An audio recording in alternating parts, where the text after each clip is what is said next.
Hello, everybody. Anthony Aniano here from RotoBaller Radio and RotoBaller.com with an early look at the Week 8 waiver wire for your 2022 fantasy football season. Full disclosure, as we always go through here, recording Sunday evening before the Sunday night and before the Monday night matchup, thus the early look at the Week 8 waiver wire. Yahoo roster percentages is what we go by here. So your leagues may be a little bit different, obviously, but we will proceed using that data. Guys, a couple of reminders. In Week 8, we have two teams on a bye, the Kansas City Chiefs and the Los Angeles Chargers. So that's a big hit on the offensive end, missing out on players like Patrick Mahomes, Juju Smith-Schuster, Travis Kelce, the Chiefs running game for whatever that may be worth, Mecole Hardman coming off a big game.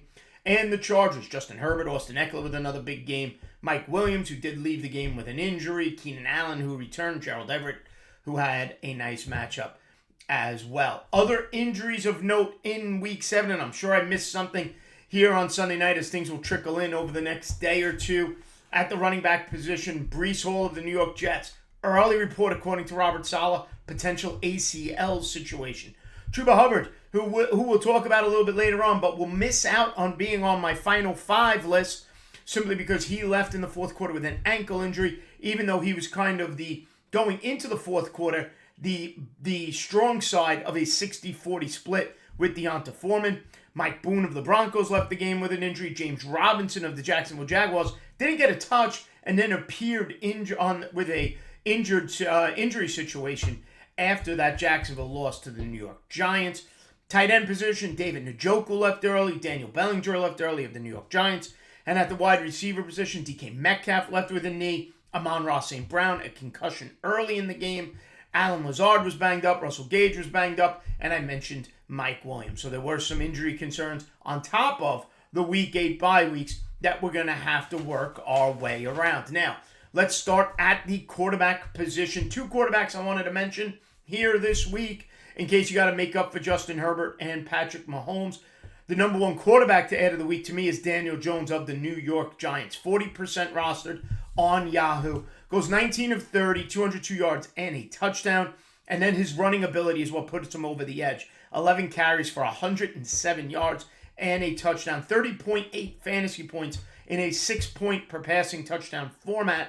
Giants on the road next week in Seattle as they look to improve on a 6-1. Busted out my old Giants Super Bowl hat here for this because of this. Let's be honest. Watch Daniel Jones play right now, coached by Brian Daboll. Not the best thrower, no denying that, but what Brian Daboll has identified is Daniel Jones' ability to run. Some of the plays are similar to a younger, earlier in his career, I should say, Josh Allen, the way they used Daniel Jones and allowed Daniel Jones to utilize his running ability. Second quarterback to mention, let's mention Jimmy Garoppolo. 25 of 37, 303 yards, 2 touchdowns, did get intercepted.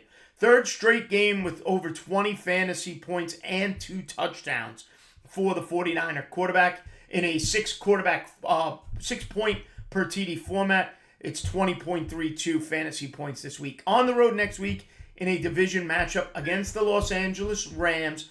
But the reason I keep mentioning Jimmy G, and he's a little higher rostered than Daniel Jones. Daniel Jones is 40%.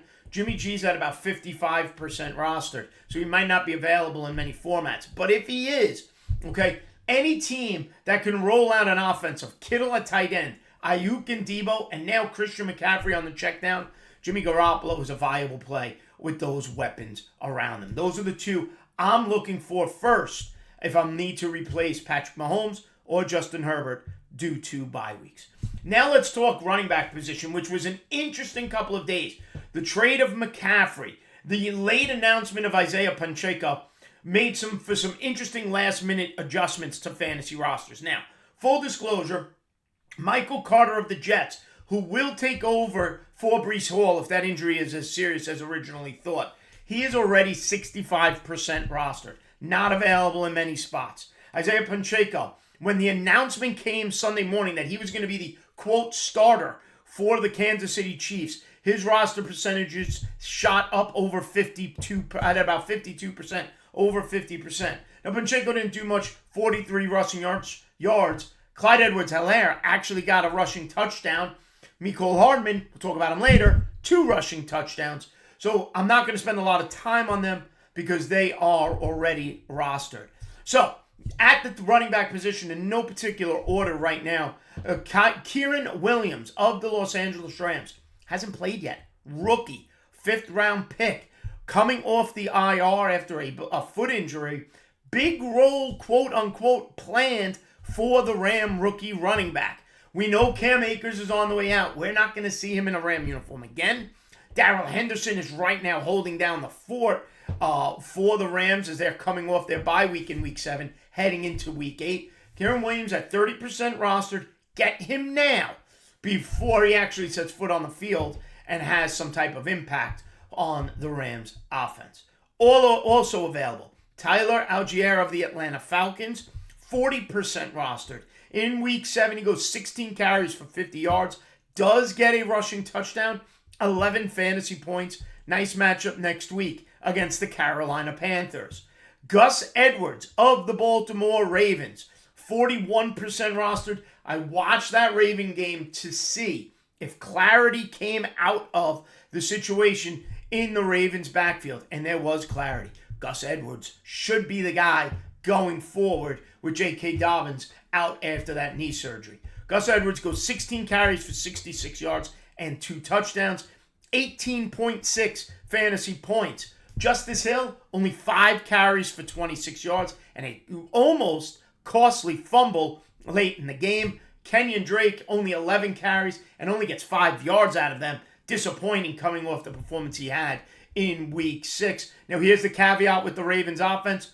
Quick turnaround. They play Thursday night against the Tampa Bay Bucks, who coming into this week was a tough run defense, but we saw what Carolina was able to do against them. So put the focus this week, if available still, on Gus Edwards. And that leads us to the Carolina backfield. Chuba Hubbard, Deontay Foreman. Going into the fourth quarter, it was about a 60-40 split in favor of Chuba Hubbard, who's 36% rostered coming into the action on Sunday. Nice game for Hubbard. 9 for 63 and a rushing touchdown. 3 targets, 2 receptions, 10 yards, 15.3 points in a PPR format. And a good matchup against the Atlanta Falcons. Let's see what happens with that ankle injury as the week goes on. I'm putting in a claim for him, no doubt about it. He's on the fringe of my top 5 for the week, though, because the ankle injury scares me if he has to miss any time. He goes out late. Deontay Foreman given the job of running out the clock against Tampa Bay for the Carolina Panthers, and Deontay Foreman did that job. Just under 50% rostered. 48% rostered coming into the weekend. 15 carries, 118 yards, and effective in the passing game as well. 2 receptions for 27. He finishes with 16.5 fantasy points, obviously at Atlanta as well. I break it down. Foreman right now is the ad for me over Chuba Hubbard only because of the injury as I sit here on Sunday night, potentially for Hubbard and his ankle. If we find out Tuesday or Wednesday, push Hubbard up your waiver wire list. At the wide receiver position, a couple of names to mention. First off, Van Jefferson of the Rams. 6% rostered, hasn't played this year. Reports have him coming off the IR to play for the Rams in Week 8, coming off that arthroscopic knee surgery. Rams need a boost offensively, there's no doubt about it. Allen Robinson has been a disappointment. Van Jefferson had moments last year. He'll be back to provide a deep threat for the Rams offense starting in Week 8. He's only 6% rostered. The Rams next week have the 49ers defense, which allowed a monster game from Patrick Mahomes, Juju Smith-Schuster, and Marquez Valdes-Scantling. Okay, Paris Campbell of the Indianapolis Colts, 4% rostered as my second wide receiver here to mention. 12 targets, 10 receptions, 70 yards, and a touchdown. A monster performance for Paris Campbell, suddenly giving the Colts, even though Matt Ryan can't find them consistently, it seems, and they can't put up points, but nonetheless, 3 receiving options now for the Colts with Pittman, Pierce, and now Paris Campbell emerging. 23 fantasy points this week for the Colts wide receiver. Next week, he faces the Washington Commanders. Paris Campbell has just under 42 fantasy points in his last 2 games. Those last 2 games, 17 receptions on 23 targets, 127 receiving yards. and 2 touchdowns. Wan'Dale Robinson of the New York Giants, 29% rostered. Darius Slayton had a nice game, but Wan'Dale Robinson still led the Giants in targets with 8 targets on the day. 6 receptions, 50 yards, 11 fantasy points on the road against Seattle. If I have to put any type of fad bid or waiver claim in on a Giant receiver, it is Robinson over Slayton, just for the consistency I expect Robinson to give you over Darius Slayton, who we've seen have moments before and then disappear. And then finally, my 4th and final wide receiver of the week, Mecole Hardman of the Kansas City Chiefs. Can't ignore the game he had. The reason I list him 4th is simply because of the fact the Chiefs are on that bye week next week, so he's not going to help you if you need somebody immediately. 3 straight games now of 12 or more fantasy points for Mecole Hardman. Touchdown last week. Obviously, the 3 touchdowns this week. Over the last 3 games, it's been 12, 13.2, and now 28 fantasy points. Hardman had 2 rushing touchdowns for 28 yards, 4 catches, 32 yards, and a receiving touchdown, 28 fantasy points. But again, the bye week next week limits the amount I'm willing to grab him, pay fab for him, put claims in on him if I need somebody right away. At the tight end position, a couple of tight ends to mention if you need some help. Evan Ingram of the Jacksonville Jaguars, 23 targets, 15 receptions in his last 3 games, 4 for 67 this week. Again, next week goes against the Broncos. Cade Otton of the Tampa Bay Buccaneers is only 14% rostered. But right now, my top ad of the week is Greg Dulcich of the Denver Broncos, 11% rostered.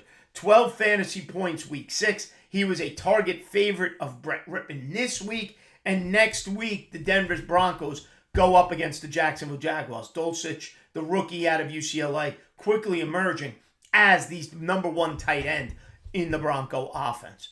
So at the quarterback position, Daniel Jones, Jimmy G. Running backs, Kieran Williams, Tyler Algier, Gus Edwards, Chuba Hubbard, Deonta Foreman. Off to the side, just because their roster percentage is higher, Michael Carter and Isaiah Pacheco. At the wide receiver positions, Van Jefferson, Paris Campbell, Wan'Dale Robinson, and Mecole Hardman. Tight ends, Evan Ingram, Cade Otton, and Greg Dulcich. And now, for the final 5, my top 5 ads out of all of these players for the week. Chuba Hubbard misses out on the top 5 because of the ankle. If it gets healthy, if we find out Wednesday he's good to go, put him in the top 5. Don't hesitate. But number 5, Kieran Williams of the Los Angeles Rams. I think he takes over as the Rams feature back as the season goes on. Number 4, Wan'Dale Robinson. Daniel Jones, number 1 target on the 6-1 Giants. At number 3, Paris Campbell. I can't ignore what he's done over the last 2 weeks, emerging as both a red zone and every down threat for Matt Ryan. Number 2, Gus Edwards, emerging as the healthiest, potentially, and most effective running back on a run-first Ravens team. But the number 1 ad of the week, Deonta Foreman of the Carolina Panthers. Over 100 yards against that Tampa Bay defense. Give me him going forward as the feature back, potentially, in that Carolina offense. All right, everybody. Don't forget, give me a follow on Twitter at @ANianoFantasy. Head over to RotoBaller.com. Sign up for the Premium Pass right now using the promotional code ACES. Take advantage of the Team Sync Tools, lineup optimizers, and all the great articles each and every week. Good luck working the waiver wire. We'll see you next time right here on RotoBaller Radio.